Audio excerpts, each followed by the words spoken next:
নমস্কাৰ প্ৰিয় দৰ্শক, মই শেৱালী। আমাৰ চেনেলৰ অন্য এটি ভিডিঅ'লৈ আপোনাক স্বাগতম জনাইছোঁ। প্ৰিয় দৰ্শক, আমি সকলোৱে জানো যে গান্ধাৰীৰ অভিশাপৰ বাবেই দ্বাৰকা নগৰখন পানীত ডুব গৈ লগে লগে শ্ৰীকৃষ্ণইও নিজৰ শৰীৰ ত্যাগ কৰিছিল। কিন্তু আপুনি কেতিয়াবা ভাবিছেনে, শ্ৰীকৃষ্ণৰ প্ৰিয় আৰু হৃদয়ৰ আটাইতকৈ ওচৰৰ ৰাধাৰাণীৰ মৃত্যু কেনেকৈ হ'ল আৰু তাৰ শেষ ইচ্ছা কি আছিল? আৰু শ্ৰীকৃষ্ণৰ পৰা এনেকুৱা কি খুজিলে যিটো এতিয়াও আলোচনাৰ বিষয় হৈ আছে? সময়ক অতিক্ৰম কৰা এক প্ৰেম কাহিনী। এইটো এক এনেকুৱা বন্ধন যি কেৱল শৰীৰৰ নহয়, আত্মাৰো বান্ধন হয়। প্ৰিয় দৰ্শক, আজি আমি জানিব পাৰিম ৰাধাৰাণীৰ মৃত্যুৰ আচল ৰহস্য আৰু তাইৰ শেষ ইচ্ছা। কিন্তু এই আমোদজনক কাহিনীটোৱে আজি আপোনাক আচৰিত কৰি তুলিব। গতিকে এই কাহিনী আৰু ৰহস্য বুজিবলৈ আজিৰ ভিডিঅ'টো আপোনাৰ বাবে অতি জ্ঞানপূৰ্বক আৰু প্ৰেৰণাদায়ক হ'ব। নিশ্চিতভাৱে ভিডিঅ'টো সম্পূৰ্ণ শেষলৈকে চাব, কাৰণ এই কাহিনীটো সম্পূৰ্ণৰূপে শুনিলে আপোনাৰ জীৱনটো সফল হ'ব। প্ৰিয় দৰ্শক, তেতিয়াহ'লে এই ৰহস্যময় কাহিনীটো আৰম্ভ কৰোঁ আহক। কিন্তু তাৰ আগতে আপুনি যদি চেনেলটোত প্ৰথমবাৰৰ বাবে আহিছে, তেন্তে ভিডিঅ'টিত এটা লাইক কৰি চেনেলটো ছাবস্ক্ৰাইব কৰিব আৰু কমেণ্টত ৰাধে ৰাধে বুলি লিখিব। বৰ্ষনাৰ সেই পুৰণি পাগুন্দিয়া, য'ত এসময়ত শ্ৰীকৃষ্ণই নিজৰ খেলা-ধূলা কৰিছিল, আজিও তাত প্ৰতিধ্বনি আছে প্ৰেম, হাঁহি-বাঁহি আৰু সেই দুখ যিয়ে প্ৰেমিকক যুগ যুগ ধৰি জীয়াই ৰাখিছে। এই কাহিনীটোৰ আৰম্ভণি বৰ্ষনা গাঁৱৰ পৰাও হোৱা নাই আৰু বৃন্দাবনৰ পৰাও হোৱা নাই। এই কাহিনীটো আৰম্ভ হৈছে এটা জুপুৰিৰ পৰা, য'ত বুঢ়ী ৰাধাই তাইৰ শেষ মুহূৰ্তৰ বাবে অপেক্ষা কৰি আছিল। এতিয়া আৰু তাই সেইজনী ৰাধা নাছিল। তাই বুঢ়া হৈ গৈছিল। তাইৰ শৰীৰটো তললৈ কোজা হৈ গৈছিল। কিন্তু আজিও তাইৰ হৃদয়খন সেইজনী কিশোৰী ৰাধাৰেই আছিল, যিটো কেৱল শ্ৰীকৃষ্ণৰ বাবেই স্পন্দন কৰে। ৰাধাৰাণীৰ মুখত বলিৰেখা দেখা গৈছিল, কিন্তু আজিও কোনোবাই বাঁহী বজালে তাইৰ মুখখন পোহৰ হৈ উঠিছিল। মুখত এটা হাঁহি আহে, যেন পুৰণি স্মৃতিবোৰ সতেজ হৈ উঠিছে। কৃষ্ণই যেতিয়া মথুৰা এৰি গুচি গৈছিল, তেতিয়া তেওঁৰ বিচ্ছেদত কাকো বিয়া কৰোৱা নাছিল আৰু ক'তো আশ্ৰয়ও লোৱা নাছিল। তাই অকলেই বৃন্দাবনৰ সেই নিৰ্জন বাগিচাখনত থাকিবলৈ ধৰিলে। তাইৰ দৈনন্দিন কাম-কাজ প্ৰতিদিনেই স্বাভাৱিক আছিল। সূৰ্য উদয়ৰ লগে লগে তাই সাৰ পাই যমুনাৰ পাৰলৈ গৈ জল অৰ্পণ কৰিছিল। তাৰ পিছত তাই নিজৰ জুপুৰিটোলৈ উভতি আহি গোটেই দিনটো শ্ৰীকৃষ্ণৰ বাবে অপেক্ষা কৰি থাকিছিল। ৰাধাৰাণীৰ মনত বিশ্বাস আছিল যে শ্ৰীকৃষ্ণ নিশ্চয় এদিন তেওঁক লগ কৰিবলৈ আহিব। গাঁৱৰ মানুহে ৰাধাক সাধৱী বুলি গণ্য কৰিছিল। সিহঁতে তাইৰ বিষয়ে একো নাজানিছিল। তাই কোন আছিল আৰু ক'ৰ পৰা আহিছে।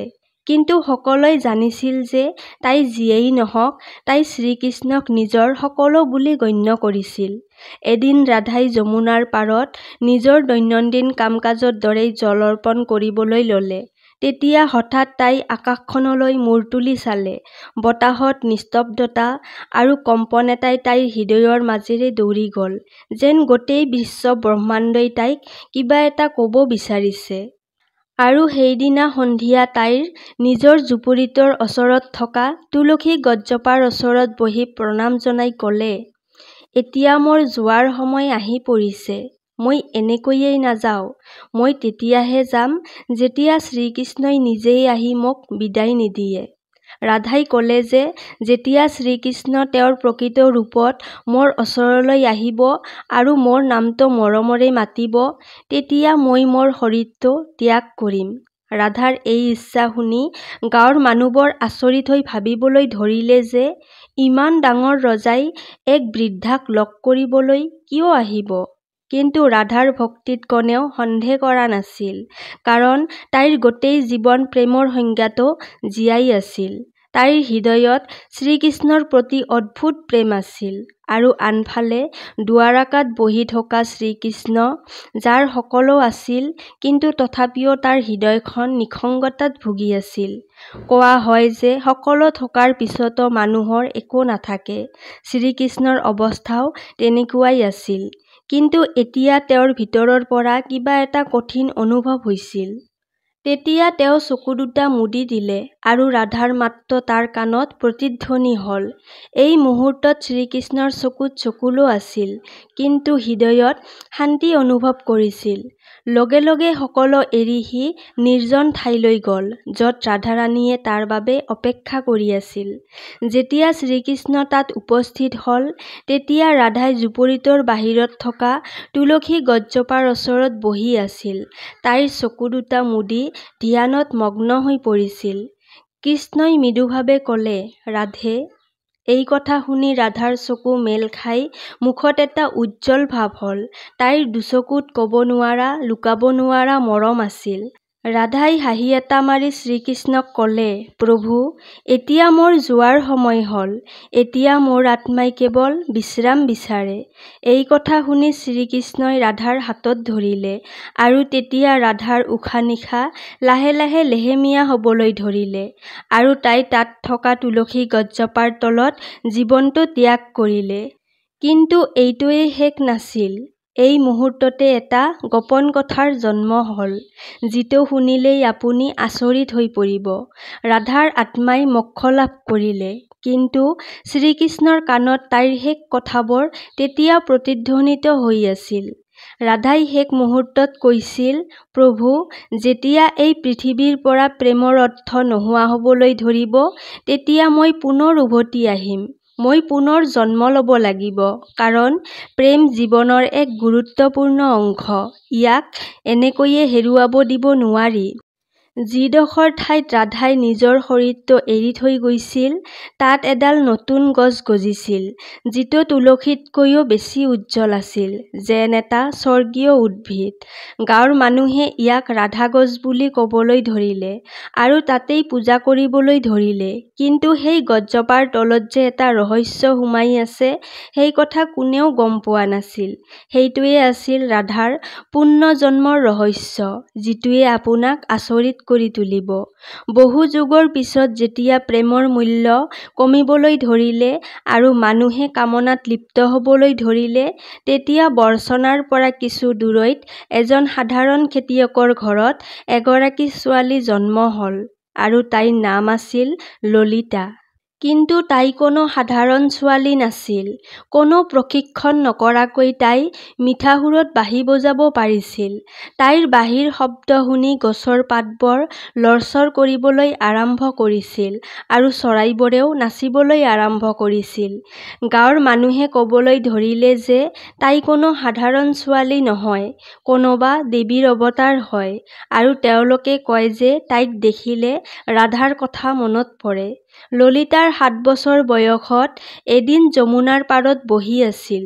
সেই সময়ত এজন সাধুৱে সেইফালে গৈ থাকোঁতে ললিতাক দেখি সি তাইৰ চকুলৈ চাই মন্ত্ৰমুগ্ধ হৈ পৰিল। একেই চকুৰে, একেই চঞ্চল হাঁহিৰে সি ক'লে, ৰাধা, তুমি ঘূৰি আহিছা। ললিতাই সপোনত প্ৰায় এজন সুন্দৰ শ্যাম বৰণৰ মানুহক দেখিছিল, যিজন শ্ৰীকৃষ্ণৰ বাহিৰে আন কোনো নাছিল। তেওঁ একো নক'লে, মাথো বাঁহী বজাই থাকিল। সেই বাঁহীৰ সুৰে ললিতাৰ হৃদয় চুই গ'ল। এদিন ললিতাই মাকক সুধিলে, এই প্ৰেম কি? মাকে উত্তৰ দিলে, তুমি এতিয়াও শিশু। তুমি প্ৰেমৰ বিষয়ে কি জানা?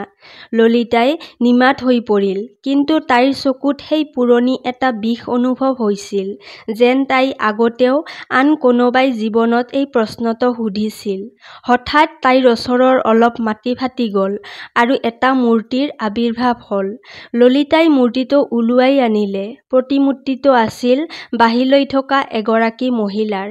ললিতাই সেই মূৰ্তিটো হাতত তুলি লোৱাৰ লগে লগে মূৰ্তিটোৰ পৰা এটা ঐশ্বৰিক মাত ওলাই আহিল আৰু ক'লে, ৰাধে, তুমি উভতি আহিছা। ললিতাই আচৰিত হৈ ভাবিলে যে এইটো কোন আছিল আৰু কিয় তেওঁৰ নাম ৰাধে বুলি কৈ আছে। গতিকে এতিয়া আগৰ কাহিনীটো জানো আহক, যিটো আৰু অধিক ৰোমাঞ্চকৰ আৰু ৰহস্যময় হ'ব। কিন্তু তাৰ আগতে যদি ভিডিঅ'টো ভাল লাগে তেন্তে লাইক কৰক আৰু কমেণ্টত ৰাধে কৃষ্ণ বুলি অৱশ্যই লিখিব। সেইদিনাৰ পিছৰ পৰা ললিতাৰ আচৰণ সলনি হ'বলৈ ধৰিছিল। এতিয়া তাই গভীৰভাৱে চিন্তা কৰিবলৈ ধৰিলে আৰু জানিব বিচাৰিছিল যে তাই কোন আছিল আৰু তাইৰ জন্ম কিয় হৈছে আৰু কিয় প্ৰেম আৰু কৃষ্ণৰ দৰে শব্দই তেওঁক ইমান আকৰ্ষণ কৰি আছে।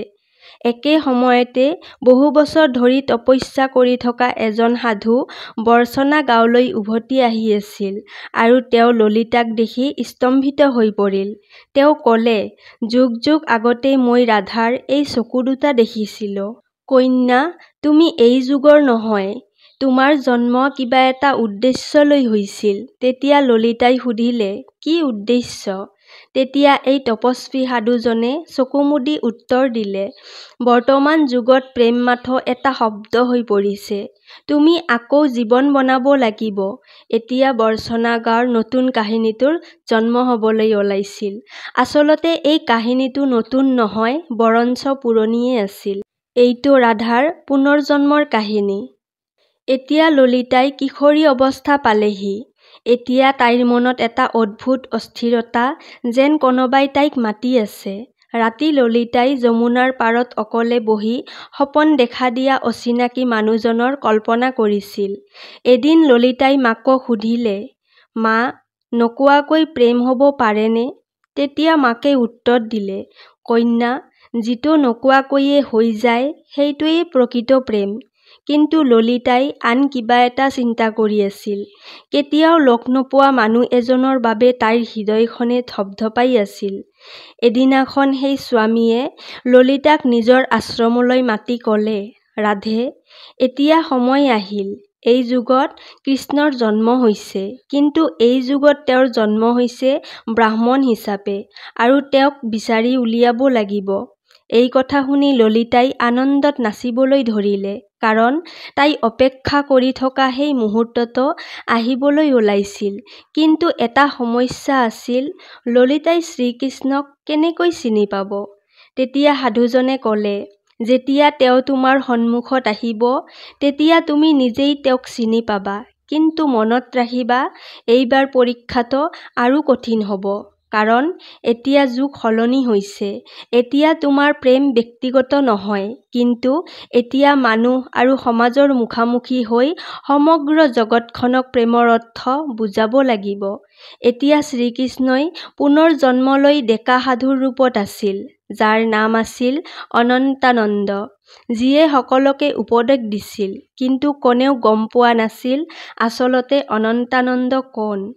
প্ৰতিধ্বনি দিওঁতে তেওঁ এনেকুৱা মৰমৰ কথা কৈছিল যে মানুহে কান্দিছিল। তেওঁ কৈছিল যে প্ৰেম কেৱল শৰীৰৰ সম্পৰ্ক নহয়, আত্মাৰো সম্পৰ্ক। প্ৰেমৰ অৰ্থ হ'ল ত্যাগ আৰু সমৰ্পণ। কিন্তু ভিতৰৰ গভীৰতাত তেওঁ নিজকে অসম্পূৰ্ণ অনুভৱ কৰিছিল। প্ৰতি নিশাই তেওঁ যমুনাৰ পাৰত বহি সেই অচিনাকি মহিলাগৰাকীৰ সপোনত হেৰাই গৈছিল। এদিন সাধুৰ নিৰ্দেশ অনুযায়ী ললিতাই মাক দেউতাকক প্ৰণাম জনাই অকলে নিজৰ অচিনাকি প্ৰেমৰ সন্ধানত ৰাওনা হ'ল। তাইৰ হাতত মাথো এটা সৰু বাঁহী আৰু মনত দৃঢ়তা ভাৱ লৈ গাঁৱে গাঁৱে ঘূৰি ফুৰিছিল। কেতিয়াবা কাহিনী শুনিছিল আৰু কেতিয়াবা বহু ঋষিক লগ পাইছিল। এইটো আশাত গৈছিল যে যেন তাই নিজৰ ভালপোৱা মানুহজনক বিচাৰি পায়। কিন্তু কোনো সাধুৰ সেই উজ্জ্বলতা নাছিল যিটো ললিতাই বিচাৰি আছিল। এদিন তাই এগৰাকী বুঢ়ীক লগ পালে আৰু বুঢ়ীগৰাকীয়ে সুধিলে, ছোৱালী, তুমি কিয় ইফালে সিফালে ঘূৰি ফুৰিছা? তেতিয়া ললিতাই ক'লে, মই কাৰোবাক বিচাৰি আছোঁ। সেই বুঢ়ীয়ে ললিতাক ৰাধাৰ উজ্জ্বলতাৰ দৰে দেখি পৰামৰ্শ দিলে, ছোৱালী, তুমি তোমাৰ বাঁহী বজোৱা। ইয়াৰ পিছত ললিতাই ওখ পাহাৰ এটা বগাই বাঁহী বজাইছিল আৰু ঠিক সেই মুহূৰ্ততে কেইবা মাইল দূৰৈত থকা অনন্তানন্দৰ চকু দুটা চকুলোৰে ভৰি পৰিছিল। এই পৰ্যন্ত ললিতাই 8খন গাঁও পাৰ হৈ গৈছিল। প্ৰতিখন গাঁৱতে তাই বাঁহী বজাইছিল, কিন্তু এতিয়ালৈকে তাই বিচৰা বস্তুটো বিচাৰি পোৱা নাছিল। ললিতাই অনুভৱ কৰিব পাৰিছিল অনন্তানন্দ তাইৰ আশে-পাশেই আছে, কিন্তু তাই তাক বিচাৰি উলিয়াব পৰা নাছিল আৰু তাই এতিয়া ভাগৰি পৰিছিল। আৰু তাৰ পিছত তাই প্ৰতিজ্ঞা কৰিলে যদি অহা পূৰ্ণিমাৰ নিশা অনন্তানন্দক বিচাৰি নাপায় তেতিয়াহ'লে তাই সেই যমুনা নদীত জঁপিয়াই প্ৰাণ ত্যাগ কৰিব। আৰু সেইদিনা ললিতাই শেষবাৰৰ বাবে বাঁহী বজাইছিল। ইয়াৰ সুৰ এনেকুৱা আছিল যে ই সকলোৰে হৃদয়ত স্পৰ্শ কৰিব। ঠিক সেই মুহূৰ্ততে হিমালয়ত বহি থকা অনন্তানন্দই সেই মাতটো শুনিলে। সেই মাতটো তেওঁ বৰ আকৰ্ষণীয় বুলি বিবেচনা কৰিছিল, যেন বহু বছৰৰ পাছতো একেটা মাতকে তাক মাতি থকা শুনিছে। অনন্তানন্দই লগে লগে হিমালয় এৰি গুচি আহিল। ঠিক সেইদিনাই ৰাতি ললিতাই আন এটা সপোন দেখিছিল, কিন্তু এইবাৰৰ সপোনটো বহুত বেলেগ আছিল। এইবাৰ শ্ৰীকৃষ্ণ আৰু ৰাধা যমুনাৰ পাৰত বহি আছিল আৰু ৰাধাই শ্ৰীকৃষ্ণক সুধি আছিল, প্ৰভু, এইবাৰো মোৰ প্ৰেম কাহিনী আধৰুৱা হৈ থাকিব নেকি? তেতিয়া শ্ৰীকৃষ্ণই ক'লে, নাই ৰাধে, এইবাৰ তোমাৰ প্ৰেমৰ পূৰ্ণতা গোটেই জগতখনেই দেখিব। এই কথাটো শুনাৰ লগে লগে ললিতাৰ সপোন ভাঙি গ'ল। ললিতাৰ মনত এটা নতুন আশাৰ সৃষ্টি হৈছিল। এতিয়া তাই অনন্তানন্দৰ ওচৰ পাবলৈ ওলোৱা ঠাইখিনি পালেগৈ, বৃন্দাবন। এইখন কোনো সাধাৰণ ঠাই নাছিল। কোৱা হয় যে এই ঠাইতে ৰাধাই শেষবাৰৰ বাবে কৃষ্ণক দেখা পাইছিল আৰু তাই এটা শিলক স্পৰ্শ কৰি প্ৰতিজ্ঞা কৰিলে যে তাইৰ প্ৰেম কাহিনী সম্পূৰ্ণ নোহোৱালৈকে ঘূৰি আহি থাকিব। সেই সময়ত বৃন্দাবনত এটা কাহিনী বৰ্ণিত হৈ আছিল আৰু সেই কাহিনীৰ কথক আন কোনো নাছিল, অনন্তানন্দ নিজেই আছিল। ললিতা বহু দূৰত থিয় হৈ আছিল আৰু তাৰ মুখখনো চিনি পোৱা নাছিল, কিন্তু তাৰ মাতত কিবা এটাই তাইৰ হৃদয় চুই গৈছিল। সেইদিনা অনন্তানন্দই প্ৰেমৰ সংজ্ঞা বুজাই আছিল। প্ৰেম এনেকুৱা বস্তু নহয় যিটো আপোনাৰ ওচৰত থাকে আৰু আপোনাৰ লগত জীয়াই থাকে। প্ৰেম এনেকুৱা বস্তু যি দূৰৈত থাকিলেও ওচৰতে থাকে। এই সকলোবোৰ কৈ থাকোঁতে তাৰ চকুটো ললিতাৰ চকুত পৰিল আৰু দুয়ো ক্ষন্তেক সময়ৰ বাবে স্তম্ভিত হৈ পৰিল, যেন গোটেই পৃথিৱীখন স্তব্ধিত হৈ পৰিল। অনন্তানন্দ লগে লগে বক্তৃতা এৰি ললিতাৰ ওচৰলৈ দৌৰি গ'ল। তেতিয়া ললিতাই অনন্তানন্দক মৃদুভাৱে সুধিলে, আপুনি এতিয়াও মোৰ মাতটো শুনা পায়নে? অনন্তানন্দই তাইৰ চকুলৈ চাই মৰমেৰে ক'লে, ৰাধে, তুমি আহিছা? আৰু সেই মুহূৰ্তটো বৰ মনোমোহা আছিল, যেন সমগ্ৰ পৃথিৱীখন নিস্তব্ধতাৰে ভৰি পৰিল। কিন্তু এইটোৱে শেষ নাছিল। আচল কাহিনীটো এতিয়াহে আৰম্ভণি হ'ব। হঠাৎ বতৰ বেয়া হ'বলৈ ধৰিলে আৰু চাৰিওফালে অন্ধকাৰময় পৰিৱেশৰ সৃষ্টি হ'বলৈ ধৰিলে। আৰু তাৰ পিছত তাত এজন সাধু কুৰংগনাথ উপস্থিত হ'ল। তেওঁ ৰাধা আৰু কৃষ্ণৰ পুনৰ লগ হোৱাটো বিচৰা নাছিল, কাৰণ তেওঁ অনুভৱ কৰিছিল যে ৰাধা আৰু কৃষ্ণৰ পুনৰ লগ হ'লে প্ৰেমে ধৰ্মৰ ওপৰত স্থান পাব, যিয়ে সমাজৰ শৃংখলাবদ্ধতা ভাঙি পেলাব। কুৰংগনাথে কৈছিল যে আপোনাৰ প্ৰেম আজিৰ যুগৰ নিয়মৰ বিৰুদ্ধে। আজিৰ সমাজে এই প্ৰেম বুজিব নোৱাৰিব আৰু সহ্যও কৰিব নোৱাৰিব। তেতিয়া অনন্তানন্দই কৈছিল যে প্ৰেম কেৱল দুজনৰ মিলনেই নহয়, দুই আত্মাৰো মিলন হয়। তেতিয়া কুৰংগনাথে ক'লে, তেন্তে এতিয়া অন্তিম পৰীক্ষাৰ বাবে সাজু হৈ লোৱা। আৰু কুৰংগনাথে ক'লে, যদি তোমাৰ প্ৰেম সঁচা হয় তেন্তে অহা পূৰ্ণিমাৰ ৰাতি ললিতাই নিজৰ চকুত কাপোৰ বান্ধিব আৰু নেদেখি নুশুনি তাই তোমাক বিচাৰি উলিয়াব। যদি তাই এই কামত অসফল হয় তেন্তে দুয়োকে আকৌ যুগ যুগ ধৰি পৃথকেই থাকিব লাগিব। এই কথা শুনি অনন্তানন্দ মৌন হৈ পৰিল, কিন্তু ললিতাই খুব মৰমেৰে আৰু ক্ষমতাৰে ক'লে, মই আপোনাৰ চৰ্ত মানিবলৈ ৰাজি আছোঁ। আৰু তাই নিজেও জানিব বিচাৰিছিল যে কোনোবাই নেদেখাকৈ কেৱল মন আৰু প্ৰাণেৰে প্ৰেম কৰিব পাৰিনে? এতিয়া তাই চকুত কাপোৰ বান্ধি শপত খালে যে যেতিয়ালৈকে তাইৰ আত্মাই তাইক ভগৱান শ্ৰীকৃষ্ণক নিজেই দেখুৱাব নোৱাৰে তেতিয়ালৈকে তাই কাৰো ফালে নাচাব। মানুহে তাইক এই কাম কৰা দেখি ঠাট্টা কৰিবলৈ ধৰিলে আজিকালিৰ ছোৱালীবোৰে কেৱল অভিনয়হে কৰিব জানে। কিন্তু কিছুমান এনেকুৱাও মানুহ আছিল যিয়ে তাইক সাহস দি প্ৰশংসা কৰি কৈছিল, হে ৰাধে, তুমি এই যুগত প্ৰেমক নিশ্চয় জয়লাভ কৰিব পাৰিবা। আৰু আনফালে অনন্তানন্দই অকলশৰীয়া গুহা এটাত বহি ধ্যান কৰি আছিল। তেওঁ কেৱল মাত্ৰ এটা শব্দ আওৰাই আছিল, ৰাধে। তেওঁ একোৱেই খোৱা নাছিল আৰু এটুপি পানীও গ্ৰহণ কৰা নাছিল। এই দৃশ্য দেখি তেওঁৰ শিষ্যসকলে আতংকিত হৈ ক'লে, গুৰুদেৱ, এনেকৈ থাকিলে আপুনি বাচি নাথাকিব। তেতিয়া অনন্তানন্দই হাঁহি এটা মাৰি উত্তৰ দিলে, মোৰ জীৱনটো কেৱল ৰাধাতেই বাস কৰে। এই কথা কৈ তেওঁ শিষ্যসকলক আদেশ দিলে যে তেওঁৰ মুখ বা তেওঁ ধ্যান কৰা ঠাইৰ ঠিকনা প্ৰকাশ নকৰিবলৈ। তেওঁ জানিব বিচাৰিছিল এই যুগত ৰাধাই কেৱল তাইৰ আত্মাৰ আহ্বানতহে তেওঁক বিচাৰি উলিয়াব পাৰিবনে নাই। আৰু আনফালে ললিতাই চকুত কাপোৰ বান্ধি লৈ গাঁৱে গাঁৱে ঘূৰি ফুৰিছিল। তাই বহু সাধুক লগ পাইছিল আৰু সুধিছিল, আপুনি অনন্তানন্দ নেকি? কিন্তু তাই সফল হ'ব পৰা নাই। আনকি কিছুমান সাধুৱে তাইক মিছা ক'বলৈ চেষ্টা কৰিছিল যে ময়েই অনন্তানন্দ। কিন্তু ললিতাৰ হৃদয়ে তেওঁক চিনি পালেহেঁতেন। তেওঁৰ মাতত সেইটো প্ৰতিধ্বনি নাছিল। তেওঁৰ কোনো উজ্জ্বলতাও নাছিল, যিটো কেৱল আত্মাৰে চিনিব পৰা গৈছিল। এবাৰ তেওঁৰ ওচৰলৈ আন এজন সাধু আহিছিল, যাৰ আচৰিত উজ্জ্বলতা আছিল আৰু যাৰ মাত অত্যন্তই মধুৰ আছিল। তেওঁ ললিতাক ক'লে, মই অনন্তানন্দ। এই কথা শুনি ললিতা ক্ষন্তেক সময়ৰ বাবে স্তম্ভিত হৈ পৰিল। কিন্তু মুহূৰ্ততে তাই অনুভৱ কৰিছিল আৰু তাই সাধুক ক'লে, তোমাৰ যথেষ্ট উজ্জ্বলতা আছে, কিন্তু তুমি মই বিচৰা আত্মা নহয়। ঠিক সেই মুহূৰ্ততে সাধুজনে নিজৰ ছদ্মবেশ সলনি কৰিলে। আচলতে সেইজন কুৰংগনাথেই আছিল, যিয়ে এই কাম কৰি বিভ্ৰান্তিৰ সৃষ্টি কৰিছিল।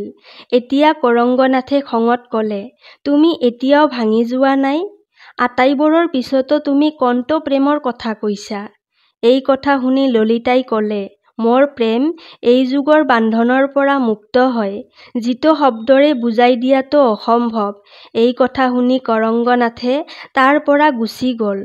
এতিয়া ললিতাই অনন্তানন্দই ধ্যান কৰি থকা গুহাটো পালেহি আৰু ললিতাই লাহে লাহে গুহাটোৰ ভিতৰলৈ সোমাই গ'ল আৰু তাত কোনোবা আছে বুলি অনুভৱ কৰিলে, যাৰ পৰা ঐশ্বৰিক পোহৰ নিৰ্গত হৈছিল।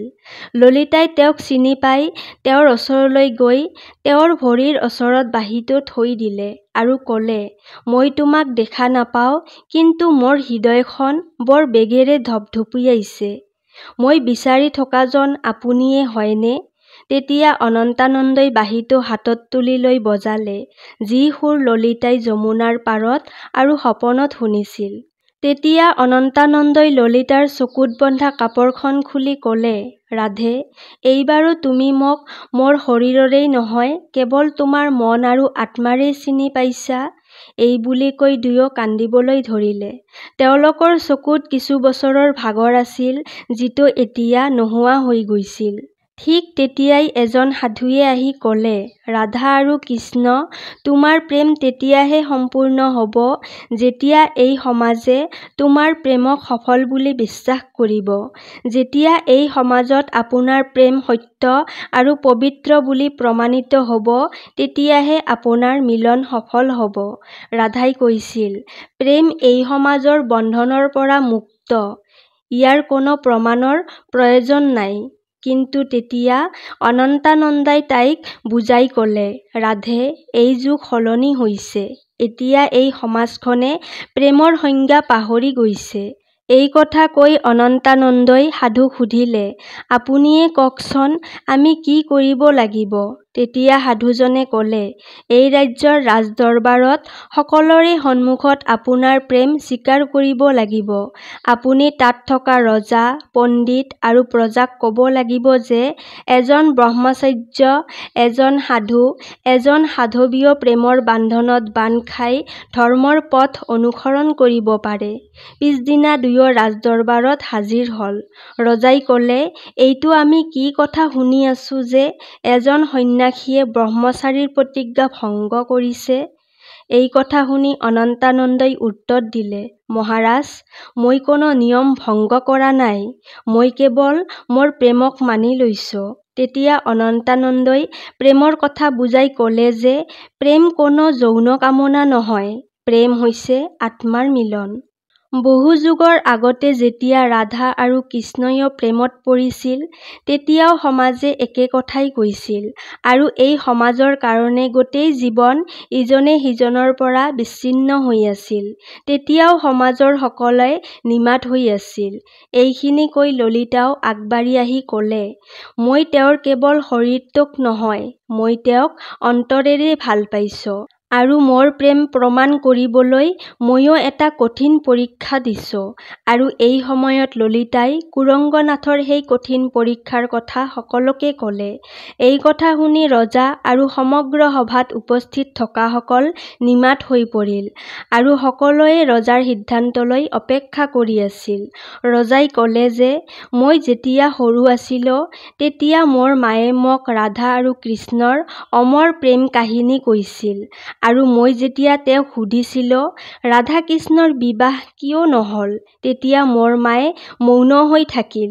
এতিয়া মই বুজিব পাৰিছো যে বিবাহ এক সমাজৰ নিয়ম, কিন্তু প্ৰেম আত্মাৰ মিলন। সেইবাবে মই এই প্ৰেম মানি লওঁ আৰু তেতিয়াৰ পৰাই প্ৰেমৰ নতুন সংজ্ঞা লিখা হৈছে আৰু যুগ যুগৰ পিছত ৰাধা আৰু কৃষ্ণ পুনৰ সম্পূৰ্ণৰূপে প্ৰেমত সফল হ'বলৈ সক্ষম হ'ল। প্ৰিয় দৰ্শক, যদি ৰাধা কৃষ্ণৰ কাহিনীটোৱে আপোনালোকৰ হৃদয় চুইছে, তেন্তে ভিডিঅ'টিত এটা লাইক কৰি আপোনাৰ বন্ধুবৰ্গৰ লগত শ্বেয়াৰ কৰিব, কাৰণ আপোনাৰ লগতে আন 10জনেও এই জ্ঞানবৰ্ধক ভিডিঅ'টিৰ আনন্দ উপভোগ কৰক।